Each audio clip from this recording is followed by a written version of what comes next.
सच्चाई सच छुपने नहीं देंगे। सबसे पहले जितने मेरे मीडिया बंधु हैं, आपका मेरे निवास स्थान पे स्वागत है। मैं आपका आभार प्रकट करता हूँ। देखिए, दिल्ली नगर निगम कोर कमेटी नामनी एक आंदोलन है और जिसमें 38 संगठन, समर्थित संगठन मिलकर काम कर रहे हैं।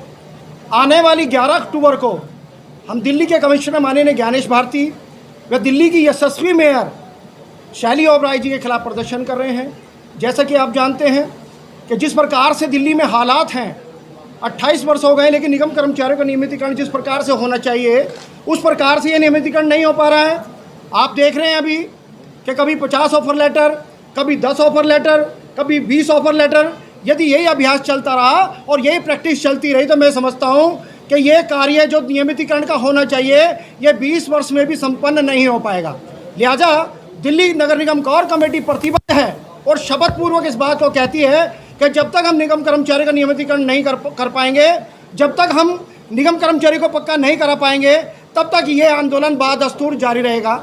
जैसा कि आप जानते हैं कि बताइए विधान साहब, जैसे अभी चर्चा हुई, टोटल कोर कमेटी ने बताया कुछ 11 मुद्दे हैं जिनको लेके जो है ये सब आंदोलन की तैयारी की जा रही है। क्या उनको ब्रीफ करेंगे कि कौन से 11 मुद्दे मांगे हैं? देखिए, मैं आपको बताना चाहता हूँ कि ये रेगुलेशन जो रेगुलाइजेशन है, एक डीओपीटी की गाइडलाइन है, department of personal and training, जिसमें साफ तौर पर लिखा हुआ है और ये हमने घर पे गाइडलाइन तैयार नहीं की है। ये श्रम कल्याण कानून के अनुसार ये गाइडलाइन बनाई गई है और इसका कार्य है कि जब तक कर्मचारी की 240 हाजिरी हो जाती है तो उस कर्मचारी का नियमितीकरण होना चाहिए। यहाँ तो 28 वर्ष हो गए हैं और जबकि सरकार का ये कार्य है, आप जैसे कि जानते हैं 15 वर्ष निगम में भारतीय जनता पार्टी की सरकार रही, standing committee Bharatiya Janata party का रहा, मेयर भी भारतीय जनता पार्टी का रहा, लेकिन उस 15 वर्षों में 1500 कर्मचारी आज तक पक्का नहीं हुआ। मैं आपको अवगत कराना चाहता हूं आपके चैनल के माध्यम से, मीडिया के माध्यम से, कि आज देखिए कर्मचारी की दुर्दशा क्या है। कर्मचारी की उम्र 60 वर्ष हो गई है लेकिन उसको पक्का नहीं किया गया और बल्कि उसके हाथ में एक तुगलकी फरमान जारी कर दिया जाता है कि आपको रिटायरमेंट कर दिया जाता है। ये कुठाराघात नहीं तो क्या है, ये दमन नहीं तो और क्या है, ये शोषण नहीं है तो और क्या है। जबकि 240 हाजिरी पर कर्मचारी पक्का होना चाहिए, चाहे कंपेशनेट ग्राउंड के केसेस हों, चाहे आपके फ्रेशर केस हों, आपके लेफ्ट आउट के केस हों।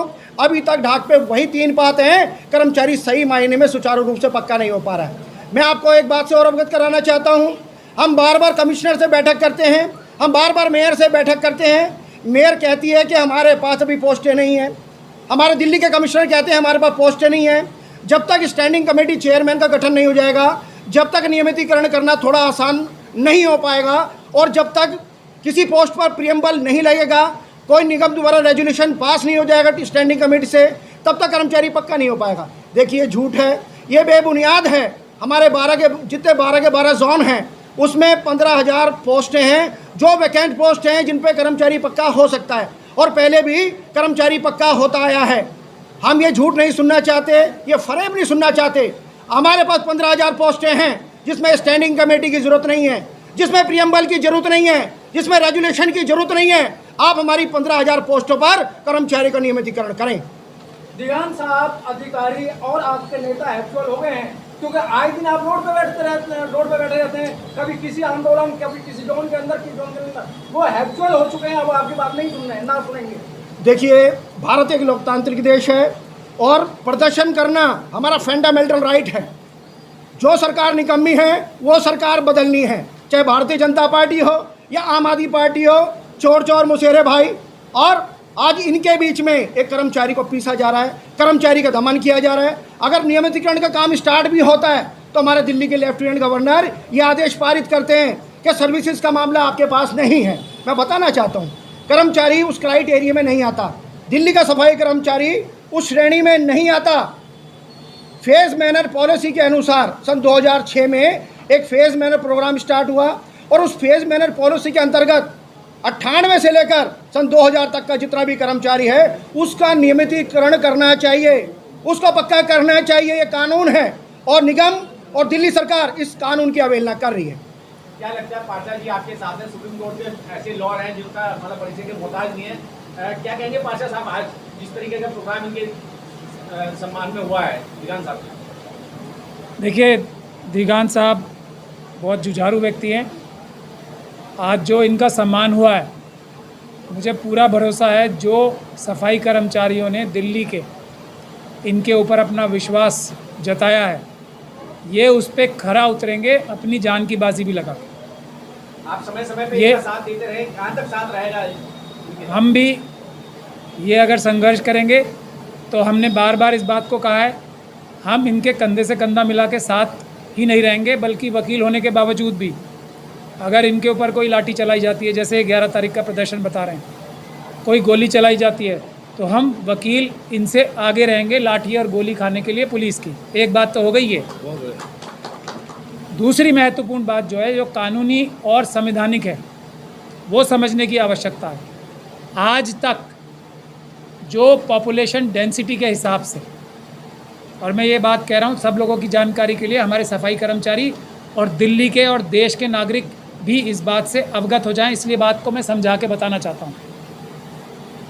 जितने भी पॉपुलेशन डेंसिटी के हिसाब से आज तक जितनी भर्तियों की ज़रूरत है दिल्ली में, इसके लिए जो जो लोग जिम्मेदार हैं ये सर्वे ना कराने के लिए, वो SC/ST एक्ट के तहत दोषी हैं, उनके खिलाफ हम कानूनी कार्रवाई करेंगे। पहली बात।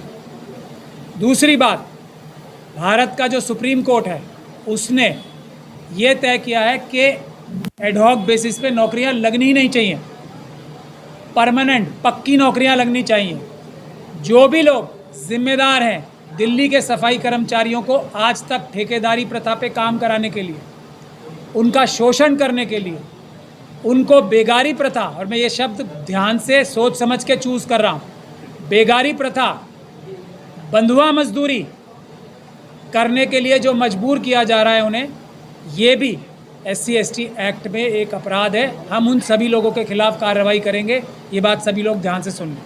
तीसरी बात, एडहॉक कौन होता है? सफाई कर्मचारियों को तो परमानेंट ही होना चाहिए। हाँ, लेफ्टिनेंट गवर्नर साहब, ये संवैधानिक व्यवस्था है, एडहॉक होते हैं। चीफ मिनिस्टर एडहॉक होते हैं, मतलब कुछ समय के लिए होते हैं। जो आपकी मेयर साहिबा हैं या मेयर साहब है, वो एडहॉक होते हैं। जो कर्मचारी हैं, सफाई कर्मचारी या दूसरे कर्मचारी, वो पक्के ही होने चाहिए, वो एडहॉक हो ही नहीं सकते। ये सुप्रीम कोर्ट ने कानून तय किया है। ये जो इनकी गाइडलाइंस और डिपार्टमेंटल ऑर्डर्स आते हैं, इसके मकर जाल में आप लोगों को नहीं फंसना चाहिए। ये हम एडिशनली यूज़ करेंगे। पहला काम ये है कि हमें पॉपुलेशन डेंसिटी के हिसाब से ये सर्वे करके बताया जाए 1 महीने के अंदर अंदर कि कितने सफाई कर्मचारी दिल्ली में, कितने सफाई कर्मचारियों की ज़रूरत है, और उनके लिए तुरंत नौकरी निकाली जाए, पक्की नौकरी। मैं अपनी बात ख़त्म कर लूँ, ये समझाने का विषय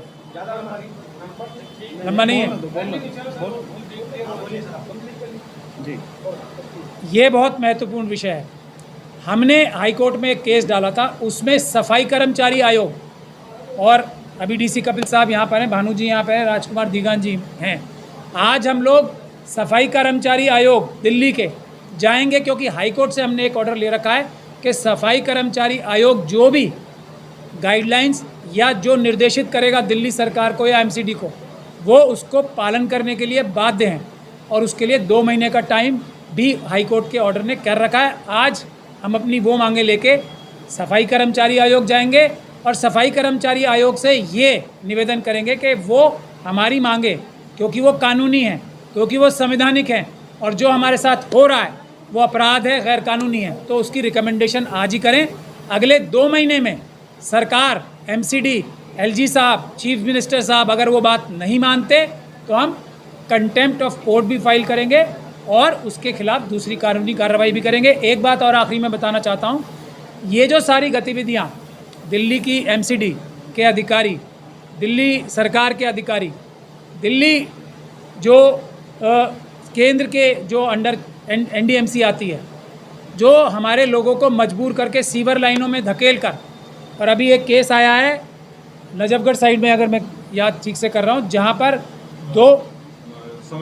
समयपुर बादली का, जहाँ पर साजिश करके हमारे एक सफाई कर्मचारी को PWD की सड़क पे चलते ट्रैफिक में ढकेल दिया गया। उसमें एक की हत्या कर दी गई है और एक की हत्या करने की कोशिश की गई है। ये जो हत्याओं का सिलसिला जारी है, ये सब अपराध हैं। आखिरी बात यह है कि ये सारे अपराध जो कानून पालन नहीं कर रहे, ये सभी एस्मा इन सभी अधिकारियों पे, इन सभी नेताओं पे लगेगी।